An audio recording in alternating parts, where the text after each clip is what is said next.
Good morning everyone. आज हम पढ़ेंगे पौधे एवं जंतुओं का संरक्षण। तो ठीक है, पौधे और जंतुओं का संरक्षण।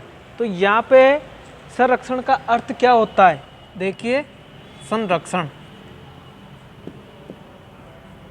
तो संरक्षण का अर्थ होता है कि किसी भी जीव जाति या वनस्पति को संरक्षण देना या उन्हें बचाना क्या कहलाता है? संरक्षण कहलाता है। ठीक है, तो यहाँ पे है पौधे एवं जंतुओं का संरक्षण। तो देखिए, हम पौधे और जंतुओं का संरक्षण किस प्रकार से कर सकते हैं, वर्तमान में कौन सी परिस्थितियाँ चल रही है जिसके कारण हमें इनके संरक्षण की आवश्यकता है और इसके अंतर्गत क्या क्या आता है। तो सबसे पहले हम देखेंगे इसमें वनमूलन या उसके कारण। तो देखिए, नंबर 1 पे आता है वनमूलन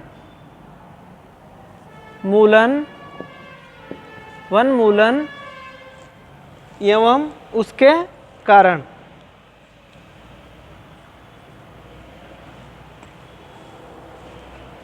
एवं इसके कारण। तो वनमूलन, तो सबसे पहले हम देखते हैं कि वनमूलन क्या होता है। तो वनमूलन वो होता है कि जिसके कारण किसी एक विशेष क्षेत्र में उपस्थित पेड़ पौधों को एक साथ काटा जाता है, तो उसे क्या कहा जाता है? वनमूलन कहा जाता है, जिसमें पेड़ पौधों को काटा जाता है।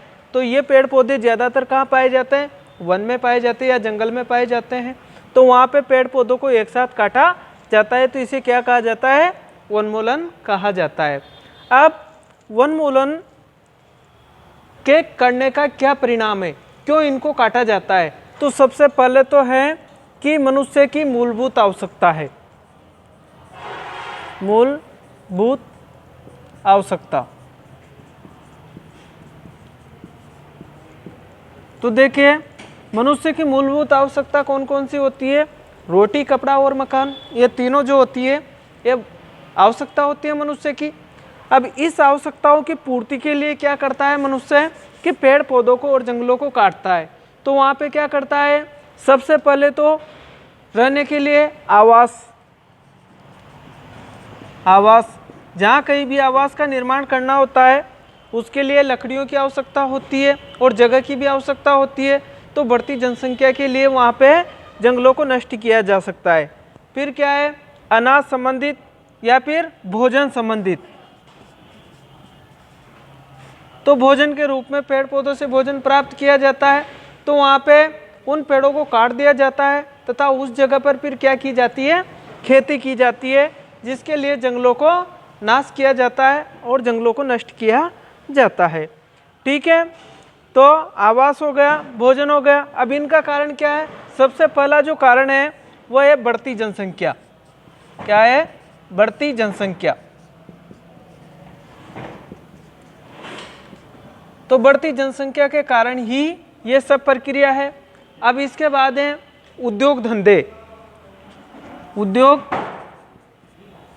या फिर फैक्ट्रियाँ।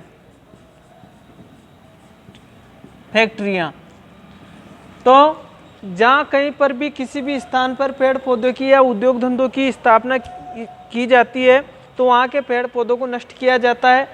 तो इससे जैव विविधता में बहुत ही ज़्यादा नुकसान होता है। तो ये प्रमुख कारण है जिसके कारण वनों को नष्ट किया जाता है। अब देखते हैं हम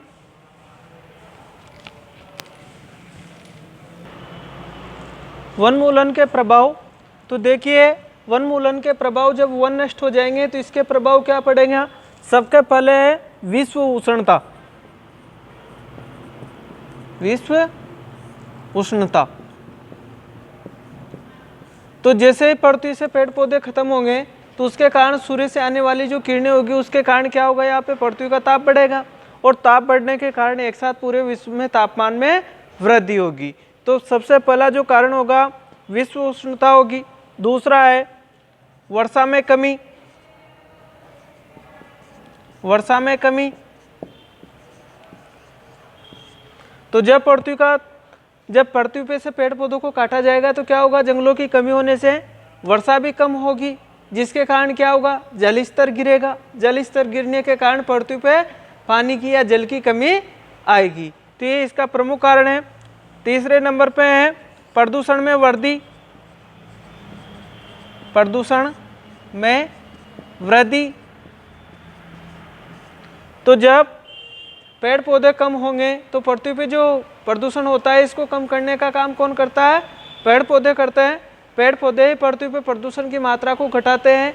जितनी भी जहरीली गैसें होती हैं इन गैसों का अवशोषण पेड़ पौधे करते हैं और जिसके कारण ही प्रदूषण में कमी होती है। तो पेड़ पौधों के द्वारा प्रदूषण में भी कमी होती है। तो जब पेड़ पौधे नहीं रहेंगे तो पृथ्वी पे प्रदूषण फैल जाएगा, प्रदूषण में वृद्धि होगी। नंबर 4 पे है मरुस्थलीकरण।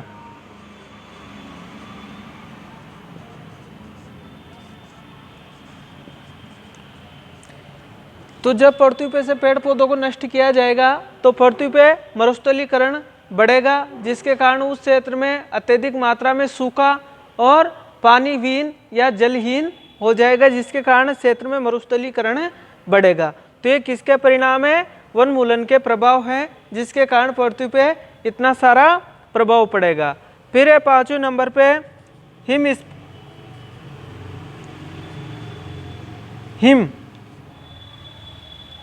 हिम का पिघलना।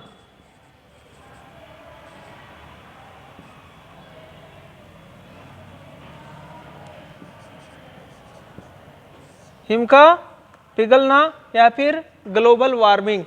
तो इससे क्या होगा कि जैसे पृथ्वी का ताप बढ़ेगा तो पृथ्वी का ताप बढ़ने से क्या होगा कि जो बर्फ का जो हिमालय है वहाँ से बर्फ पिघलेगी। बर्फ के पिघलने से क्या होगा कि नदियों और समुद्रों का जल स्तर बढ़ेगा और समुद्र के बढ़ने से जो महानगरों के किनारे रहते हैं, जो समुद्र के किनारे रहते हैं, वहाँ पर जल स्तर बढ़ने से बाढ़ आ जाएगी, जिसके कारण वहाँ का जल जीवन पूरा का पूरा प्रभावित हो जाएगा।